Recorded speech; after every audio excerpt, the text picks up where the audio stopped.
Nagpahayag po ng pangamba ang Bangko Sentral ng Pilipinas sa record wage hike na inaprubahan po sa Metro Manila dahil sa posibleng epekto nito sa ating inflation.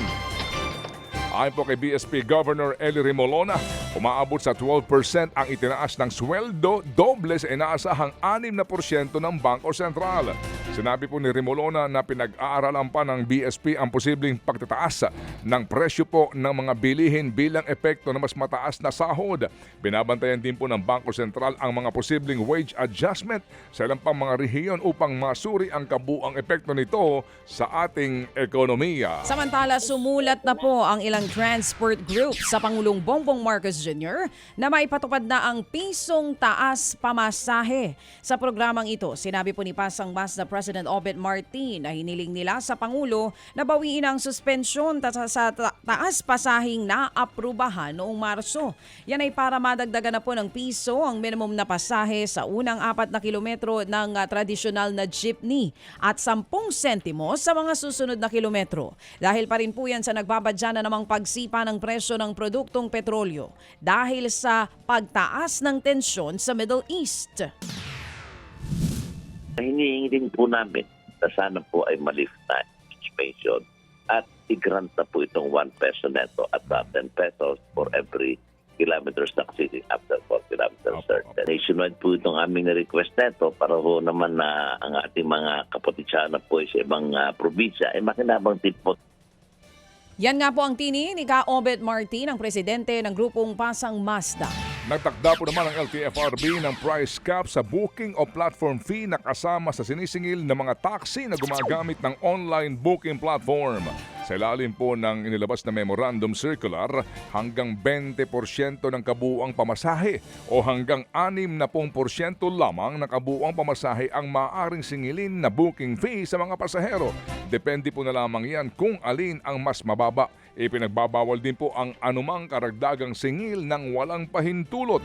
Ito nga pinag-uugat sa hindi po otorisado o hindi consistent na koleksyon ng additional charges sa mga pasahero ng taxi. Kasunod naman yan, ibinalik din ng LTFRB ang fixed pick-up rate sa mga Transport Network Vehicle Service o TNVS.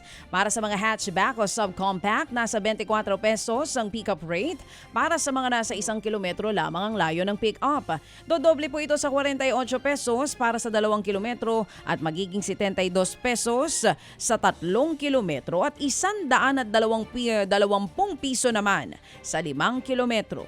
Para sa sedan, nasa 26 pesos hanggang 130 piso ang singil sa pick-up, depende po sa layo. Naglalaro sa 20 hanggang 145 piso ang pick-up fare para sa AUV at SUV at 58 hanggang 200 o 80 na piso para sa mga premium na sasakyan. Nagbabala po naman ang Sugar Regulatory Administration na tungkol sa lumalalang pagkalat ng mga peste sa mga sugarcane farms sa Negros Occidental. Ayon nga po sa datos nito, nasa 30% ng mga nasa 30% na ng 67,000 hektarya po ng taniman ng sugarcane sa lalawigan ang tinamaan ng red stripe soft scale insect. Patuloy pa rin po itong kumakalat sa ngayon. Kung hindi daw ito makokontrol ay posibleng umabot sa 33,000 hektarya ang maapektuhan at mawala ang 150,000 metriko tonelada ng raw sugar sa produksyon. Sa ngayon po ay naghahanap na ang pamahalaan ng biological control o solusyon na ligtas sa kalikasan para matugunan ang problema, lalo pa 3 buwan na lamang daw ang natitira bago ang inaasahang anihan peste sa mga taniman po ng tubo. Mga kapatid, patuloy po kayong tumutok sa 105.9 True FM para sa totoong balita, informasyon, music and entertainment. Mag-subscribe sa aming YouTube channel at podcast at sundan nyo kami sa Facebook, Instagram, X at TikTok sa True Network PH. Bisitahin din po ang aming official website, truefm.ph.